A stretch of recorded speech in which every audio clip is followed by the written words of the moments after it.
वासुदेवाय।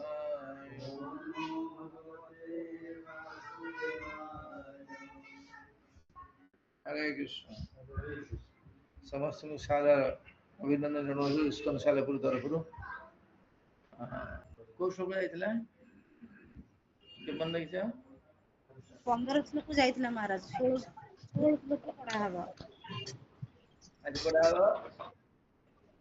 16। ଆଜ୍ଞା ମହାରାଜ। ओके 16। 22 देखला तो अच्छी प्रमाण अच्छी। सुरासुराणां भवधिं सॉरी उदधिं सुरासुराणाम् उदधिं मत्सतां मन्दराचलं दध्रे कमठरूपेण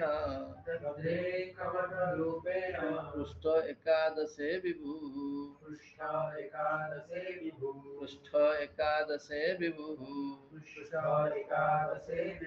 सुरासुराणाम् उदधिं मंथतां मन्दराचलं दध्रे कमठरूपेण पृष्ठ एकादशे विभुः।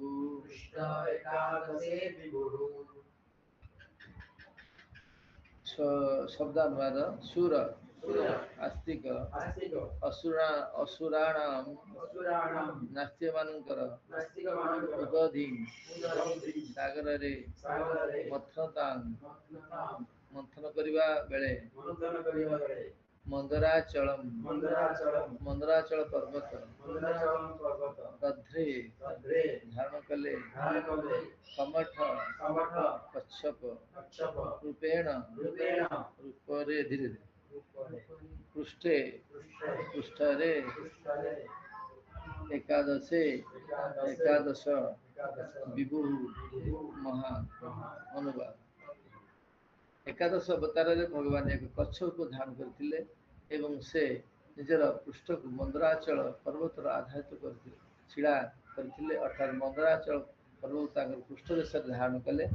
ମନ୍ଦରାଚଳ ପର୍ବତକୁ ସୁର ଓ ଅସୁରଗଣ ଅର୍ଥାତ୍ ସମଗ୍ର ବିଶ୍ୱର ଆସ୍ତିକ ନାସ୍ତିକଗଣ ସମୁଦ୍ର ମନ୍ଥନ ନିମିତ୍ତ ମନ୍ଥନ ରୂପେ ଗ୍ରହଣ କରିଥିଲେ। ତାପରେ ଲୀଳାବତାର ପ୍ରସଙ୍ଗରେ କହୁଛନ୍ତି ସୁତ ଗୋସ୍ୱାମୀ ସନକାଦି ମୁନିମାନଙ୍କୁ ଯେ ଯୋଉଟା ହେଉଛି ପଞ୍ଚମ ପ୍ରଶ୍ନ। ବର୍ତ୍ତମାନ କହୁଛନ୍ତି ଯେ ଦିନେ ଏବେ ଭଗବାନ ମଧ୍ୟ ଆବଶ୍ୟକତା ଅନୁସାରେ କଚ୍ଛପକୁ ଧାରଣ କରିଥିଲେ, କଇଁଚ ରୂପ ଧାରଣ କରିଥିଲେ। କାହିଁକି ନା ଯେତେବେଳେ ଭଗବାନ ଅନେକ ସମ୍ପତ୍ତି ଅନେକ ଲୁପ୍ତ ପ୍ରାୟ ହେଇଯାଇଥିଲା, ଭଗବାନ କଣ କରିଥିଲେ ଅସୁର ଏବଂ ଦେବତା ମାନଙ୍କୁ ନେଇକି କଣ କରିଥିଲେ ସମୁଦ୍ର ମନ୍ଥନ କରିଥିଲେ। ଏବଂ ମନ୍ଥନ କରିବା ଦ୍ୱାରା ସମୁଦ୍ର ବହୁତ ରତ୍ନ ନିର୍ଗତ ହେଇଥିଲା ବାହାରିଥିଲା।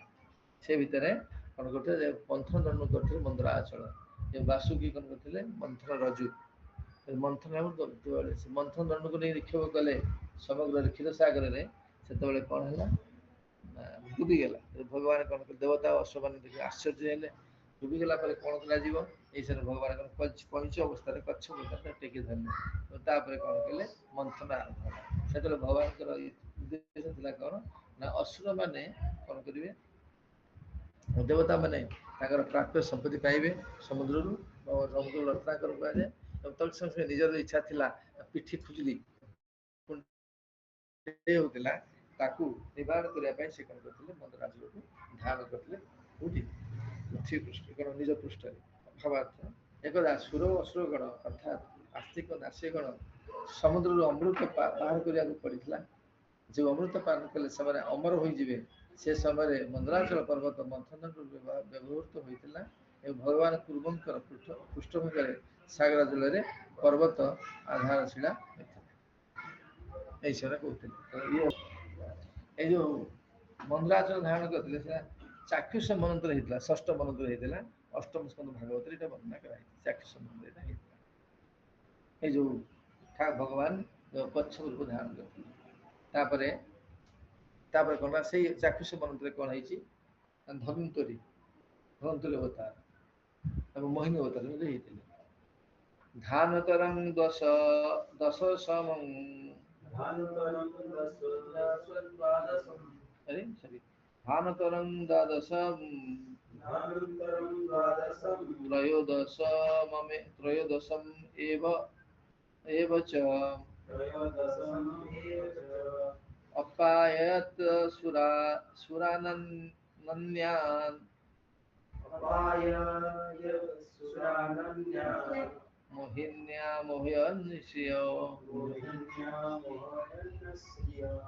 अर्थात धनंतरं धनंतरी नामकर भगवान अवतार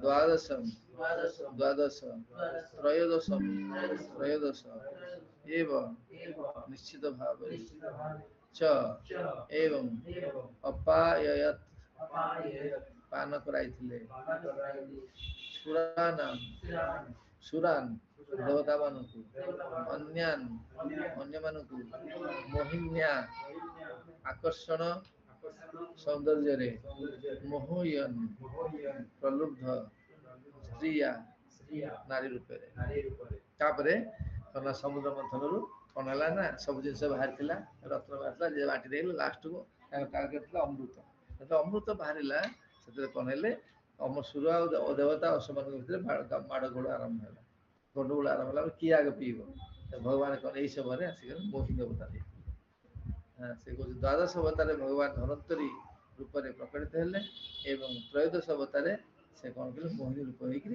कौन कले समस्त मन को आकर्षण करके बांटिले बांटू बांटू कौन है बांटू बांटू कौन है ना अश्व मैंने पाइले देवता मैंने पाइगले से कौन है भितर किए थिला हूँ किए थे राहु केतु थे से मैंने कहीदेले से भगवान मोहिनी कौन कले ना से कौन जानते ये अवस्था तो सी कौन कले ना भगवान मोहिनी बदल तेणु सी कौन ना सुर मान देवता मान गहरे देवता रूप बसी चंद्र सूर्य कहीदे ये हूँ असुर बोली से ना मोहिनी रूप जो जापारे चक्र छेदन कले यहाँ धनंतरी अवतार होते नूतन धनंतरी अवतार कौन होते ना अमृत कलश धरी से बाहर धनंतरी धनंतरी अमृत कलश ये भी कौन होता ना से चाक्षुष मंत्र होता समुद्र मंथन चाक्षुष मंत्र 6th 7th वैवस्वत वैवस्वत चाक्षुष मंत्र हूँ षष्ठ मंत्र एवं सप्तम मंत्र हूँ वैवस्वत मंत्र ये समय सब अवतार होता मोहिनी अवतार और धनंतरी अवतार होता तापर आयुर्वेद प्रवर्तक थे किए जो आयुर्वेद प्रवर्तक थे केत सी हूँ द्विभुज श्यामसन रूप में अमृत कल धरी बाहर किए धनंतरी कौन पाई आयुर्वेद प्रवर्तक होते पुणी द्वितीय थर 7th मंत्र कौन है आयुर्वेद प्रवर्तक बाहर काशी राजा पुत्र रूप में आकृति है से मंत्र भगवान कौन थे दीटा कौन चक्षुष मंत्र से षष्ठ मंत्र और सप्तम मंत्र इत्यादि प्रोग्राम शिल प्रभात किसी भावार्थ देना 18 चतुर्दशं नारसिंहं बिभ्रदैत्येन्द्रमूर्जितं ददार करजैः पुराबेरकां कटदृक् यथा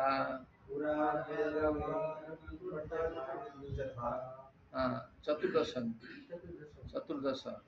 नारसिंह भगवान नरसिंह बिभ्रत मान उपस्थित हेले दैत्येन्द्रम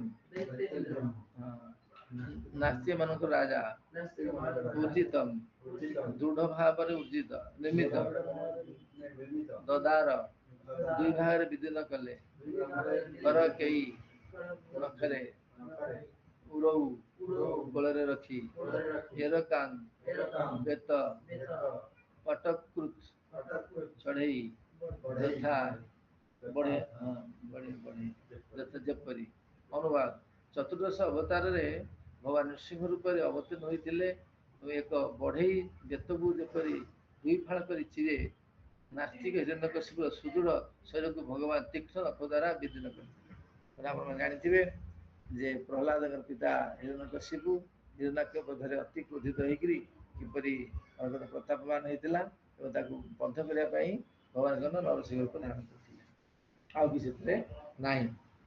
19 ପଞ୍ଚଦଶଂ ବାମନ कृत्वा गाद्यधीरं बलेः पदत्रय जातमानः प्रत्या प्रत्यादिषु त्रिपिष्टपम्। ପଞ୍ଚଦଶ ଅବତାରରେ ଅନୁବାଦ। ପଞ୍ଚଦଶ ଅବତାରରେ ଭଗବାନ ଏକ ବ୍ରାହ୍ମଣ ରୂପେ କଣ ଧାରଣ ଏକ ବାମନ ବ୍ରାହ୍ମଣ ରୂପେ ଧାରଣ କରି ରୂପ ଧାରଣ କରିଥିଲେ ଏବଂ ମହାରାଜ ବଳିଙ୍କ ଠାରୁ କଣ କରିଥିଲେ, ବଳିକ ଯଜ୍ଞଶାଳ ଯାଇଥିଲେ। ଆଉ ସେ ତିନି ପାଦ ଭୂମି ମାଗିବା ଛଳରେ କଣ କରିଥିଲେ, ବଳିକ ଠାରୁ ସବୁ କିଛି ହରଣ କରି ନେଇଥିଲେ। ବାମନ ଜାଣିଥିବେ ଆପଣ, ବାମନ ଅଷ୍ଟମ ସ୍କନ୍ଦ ଭାଗବତ ବର୍ଣ୍ଣନା କରାଯାଇଛି। ସର୍ବଶକ୍ତିମାନ ଭଗବାନ କୌଣସି ଭକ୍ତର ସ୍ୱଳ୍ପ ଭକ୍ତିରେ ପ୍ରସନ୍ନ ହୋଇ ତ୍ରିଲୋକର ରାଜ୍ୟ ପ୍ରଦାନ କରିପାରନ୍ତି। ପୁନଃ ସେହିପରି ଭାବରେ ସେ ଏକ କ୍ଷୁଦ୍ର ଭୂଖଣ୍ଡ ମାଗିବା ଛଳରେ ସମଗ୍ର ତ୍ରିଲୋକ ରାଜ୍ୟ ଛଡ଼ାଇ ନେଇପାରନ୍ତି। ସେ ହେଉଛି ମାନେ ଭଗବାନ ଡାକିଲା ବେଳେ ସମସ୍ତ ତ୍ରିଲୋକ ଭଗବାନଙ୍କ କୃପାରେ ଜଣେ ଭକ୍ତ ତ୍ରିଲୋକ ପାଇପାରିବ। ଏବଂ ତାପରେ ଆସିଲେ କଣ ହେଲା ନା ସେ କଣ କରିଥିଲେ ନା ଭଗବାନଙ୍କର କୃପାର ଠିକଣା ନାହିଁ, କାହାକୁ କେମିତି କୃପା କରିବେ। ଲୋକେ କେବେ ଜଣକୁ କୃପା କରୁଛନ୍ତି ତା ଧନ ସମ୍ପତ୍ତି ଦେଇକି ଆଉ ମୋଠୁ ନେଇଗଲେ। ଆରେ ଭଗବାନଙ୍କର କୃପାର କିଛି ପଟାନ୍ତର ନାହିଁ। ଭଗବାନ ଜାଣିଛନ୍ତି କାହାକୁ କେମିତି ଦେଲେ ମଙ୍ଗଳ ହବ, ସେ କଥା ଜାଣିଛନ୍ତି। ତେଣୁକରି ଭଗବାନ କିଛି ପଟାନ୍ତର ନାହିଁ। ଏଇଠି ବଳି ଠାରୁ ଛଡେଇ ନେଇଗଲେ, ଦେବତା ମାନଙ୍କୁ ଦେଲେ। ତେଣୁ ବଳିକି ଠାରୁ ଛଡେଇ ନେଇଗଲେ କାହିଁକି, ଭରିକି ଶୁଦ୍ଧ ଭକ୍ତି ଦେବା ପାଇଁ। ଧନ ସମ୍ପତ୍ତି ରହିଲେ ଶୁଦ୍ଧ ଭକ୍ତି ହବନି। ତେଣୁ ତାକୁ କୃପା କଲେ ଏବଂ ଦେବତା ମାନଙ୍କୁ ବି ଦେଲେ। ଏଠି ନେଇଗଲେ ଶୁଦ୍ଧ ଭକ୍ତି ହବା ପାଇଁ, ସେଠି କେମିତି ଦେଲେ, ଦେବତା ମାନ ଧନ ସମ୍ପତ୍ତି ମାଲିକ ହେଲେ ମଧ୍ୟ ତାଙ୍କର କିଛି ଗର୍ଭଦମ୍ଭ ହବ ନାହିଁ। ତେଣୁ ଏଠି ଭଗବାନଙ୍କର କୃପାର ପଟାନ୍ତର ନାହିଁ। କାହାକୁ କେତେବେଳେ ସେ ରଖିବେ, ମାରିବେ, କଣ କରିବେ, କାହାକୁ କଣ ଦେବେ।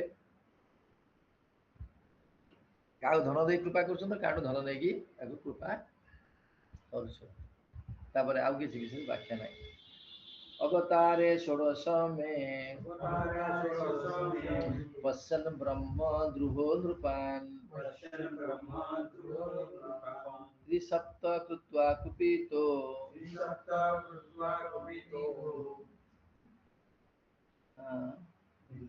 ନିକ୍ଷେତ୍ରାମକରୌନ୍ମହୀମ୍। ତେଣୁ ଅନୁବାଦ, ଷୋଡ଼ଶ ଅବତାରରେ ଭଗବାନ ଭୃଗୁପତି ମାନେ ପଶୁରାମ ରୂପରେ ଅବତୀର୍ଣ୍ଣ ହୋଇ 21 ବାର ପୃଥିବୀର ସମସ୍ତ କ୍ଷତ୍ରିୟକୁ ଧ୍ୱଂସ ସଂହାର କରିଥିଲେ। କାରଣ ସେବାରେ ବ୍ରାହ୍ମଣ ମାନଙ୍କର ପ୍ରତିଦ୍ରୋହ ଆଚରଣ କରୁଥିଲେ। ତେଣୁ ସେ ଭୃଗୁପତି ରୂପରେ ଅତି କ୍ରୋଧିତ ହୋଇ ସେମାନଙ୍କୁ ସଂହାର। ବେଳେ ବେଳେ ବ୍ରାହ୍ମଣ ମାନେ ଉତ୍ପୀଡ଼ନ କରି ଭଗବାନ ମଧ୍ୟ ଆସିବେ।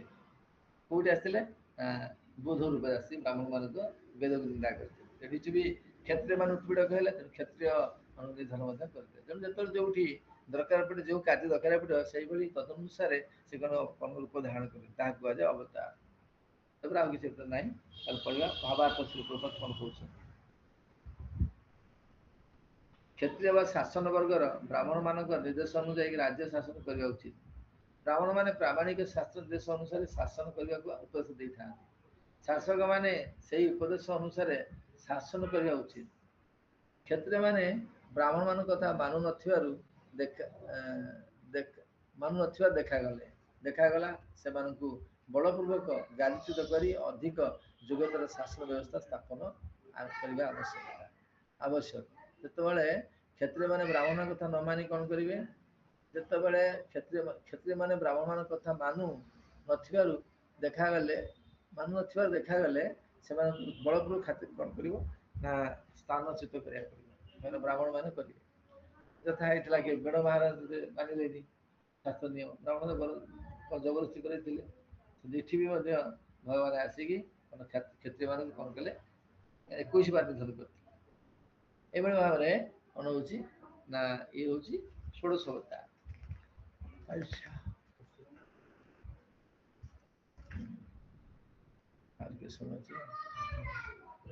ତାପରେ ସପ୍ତଦଶ ଅବତାର କଣ କଲେ, ତତଃ ସପ୍ତଦଶେ ଜାତଃ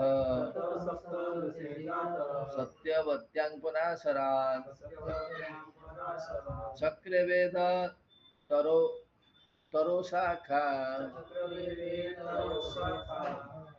दृष्ट्वा पुंस अल्पमेधसः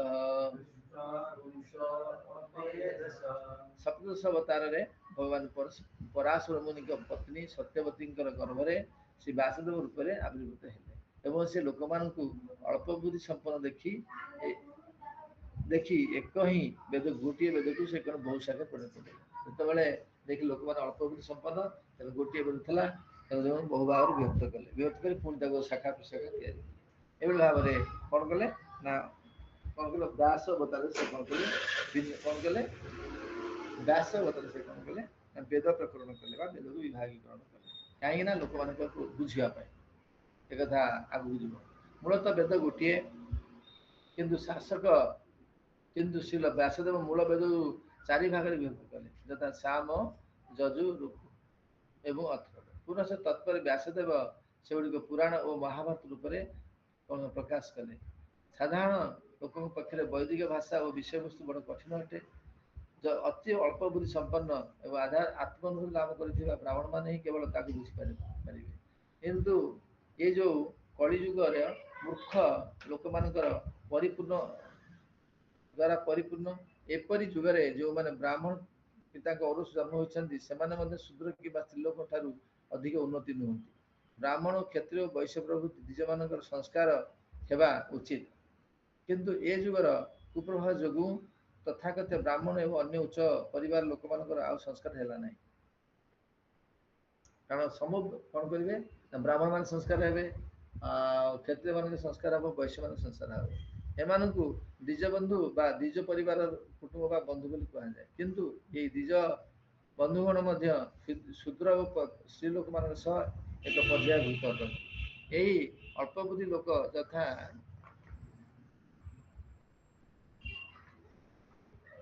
द्विज बंधु शूद्र एवं स्त्रीलोक मान निमित्त व्यासदेव वेद को अनेक भाव में व्यक्त कले शाखा प्रशाखा तेणु व्यास सत्यावेश अवतार सत्यावेश वेद कौन कले विभागीकरण कले ये हूँ कौन ना माने कौन भगवान ये आवश्यकता अनुसार भगवान लीला कर व्यास रूप में एवं आप आगू पढ़े 4-5 अध्याय पढ़े केमती व्यास के विभागीकरण कर विशेष व्याख्या करवा ना हरे कृष्ण हाँ प्रश्न अच्छी मन रे पराशर महर्षि ये कौन करते नदी गंगा पार हो बसते से माने माने पार करते 10,000 अनुरोध कले महाभारत कथा अनुरोध कर पार करते रास्ता तो अक्षम थे पार करने कौन कारण था झील को अनुढ़ा झील को छाड़ी पराशर मुनि करते पार होते से सत्यवती से कौन कले ना जोग प्रति बल कौन करें गर्भ मैंने कौन करें मैंने कौन करें गृहयुक्ता करें सब गंध बाहर कौन कला योजन गंधा करें से रमण करी कौन कले व्यास को जन्म देले सत्यवती कहले मुझे अविवाहित बयस पुत्र जन्म कली मतलब कौन करी ना मत पुत्र दे दियो ना मोर तो सती तो चलीगला ना पुणी जोग बेले यथापूर्व तथा करदे यथापूर्व शरीर परिवर्तन करदे युवती माने अन्य पुरुष बास कले शरीर गोटे प्रकार कौन हुए परिवर्तन घटे तेणु से जोग बेले पुणी से अपरिवर्तन कौन पूर्ववत कर स्त्री कौन पुरुष संग कर जोग बेले हुए पराशर मुनि से जोगर अधिकारी थे पराशर मुनि जो निर्देश होता तुम्हें गोटे अनिंदा अनिंदा कनिष्ठा कन्या सहित रमण करके कौन कले व्यास पुत्र मुहि आस मौका देखिक गृहयुक्ता हो ये सत्यवती हो तेणु से कौन अनिंदा गृहयुक्ता होगा तुम ना छाड़ जीव ना गृहयुक्त ना मो ना छाड़ जीवन तेणुक से कौन कले से जगह से बीर्ज स्मरण करते व्यासदेव आस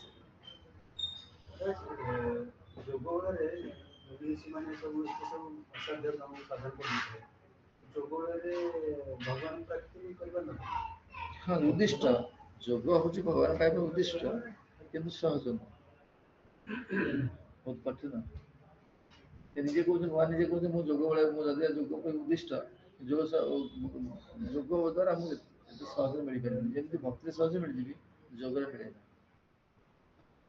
जोगर जोगी कौन थाए घमंड थाए घमंड ଗର୍ଭରେ ମୁଁ ଥାଏ ଏବେ ମୁଁ ନୁହେଁ ଆଉ ଏକାଦଶ ସ୍କନ୍ଧ ଉଦ୍ଭବ କରୁଛନ୍ତି ନ ସାଧୟତେ ମାଂ ଯୋଗ ନ ସାଂଖ୍ୟ ଧର୍ମ ଉଦ୍ଭବ ନ ସ୍ୱାଦେଶ ତପସ୍ୟାରେ ଯଥା ଭକ୍ତି ଯେମିତି ଭକ୍ତି ମୁଁ ଯଦି ମିଳିବି ଯଦି ସହଜରେ ଅନୁଭୂତି ମିଳିବ ଭଗବାନ କହୁଛନ୍ତି ଆଉ ଚାଲିଲା। ଆଚ୍ଛା ଆପଣଙ୍କର ଯୋଉ ସୁପ୍ରା ମାତାଜୀ ଆପଣଙ୍କର ଭଉଣୀ ନା କିଏ ଜଣେ ଆସୁଥିଲେ ସେ କୁଆଡେ ଗଲେ ଆଉ କେହି ଆସୁନାହାନ୍ତି? ଝିଆରୀ ଆସୁଥିଲା କାହିଁ ଆସୁନି ତ ସେଇ ଟାଇମ ଟା କାମ ରହୁଛି ମୁଁ ରେକର୍ଡିଂ ଟା ଶୁଣୁଛି ବୋଲି କହୁଛି। ଅଧଘଣ୍ଟାଏ ତ ଅଧଘଣ୍ଟାଏ ମାତ୍ର ଆଉ ଆଜ୍ଞା। ଦଶାବତାର ଧନ୍ୱନ୍ତରୀ ଧନ୍ୱନ୍ତରୀ ପୁରା ଦୋଷ କଣ ହେଲା? ଦଶାବତାର ଧନ୍ୱନ୍ତରୀ ସେଟା ଟିକେ କହନ୍ତୁ। କୋଉଟା କୋଉ ଶ୍ଲୋକ ସେଇଟା? ହଁ ସେଟା ହଉଛି ଧନ୍ୱନ୍ତରୀ 17 ଦ୍ୱାଦଶ ହଁ 17 ହଁ ଧନ୍ୱନ୍ତରୀ ଦ୍ୱାଦଶମ ଧନୁନ୍ତରୀ ଅବତାର ହେଇଥିଲେ ଆଉ କଣ ଆୟୁର୍ବେଦ ପ୍ରବର୍ତ୍ତନ କରିଥିଲେ ଆଉ ଧନ୍ୱନ୍ତରୀ ଆୟୁର୍ବେଦ ପ୍ରବର୍ତ୍ତନ କରିଥିଲେ ସେ ଅମୃତ କଳସ ନେଇକି ଆସିଥିଲେ ଇଏ କରିଥିଲେ କଣ କରିଥିଲେ ଅମୃତ କଳସ ଧରିକି ଆସିଥିଲେ ଏବଂ ଆୟୁର୍ବେଦ ପ୍ରଚଳନ କରିଥିଲେ ହେଲା। ହରେ ଦିଟା କୃଷ୍ଣ ମହାରାଜ ଏଇ ଯୋଉ 11 ଅବତାର କଚ୍ଛପ ଅବତାର ଧନ୍ୱନ୍ତରୀ ଆଉ ମୋହିନୀ ଏଇ ତିନିଟା ତ ସେଇ ଏକ ଘଟଣା ସହିତ ହଁ ସମ୍ପର୍କ ନା ହଁ ଗୋଟିଏ ଇଭେଣ୍ଟରେ ତିନିଟା ଅବତାର ହେଇଛି ସମୁଦ୍ର ମଧ୍ୟରେ ସେ ତିନି ଜଣ ହେଇଥିଲେ ତିନି ଜଣ ଏକାଥରକେ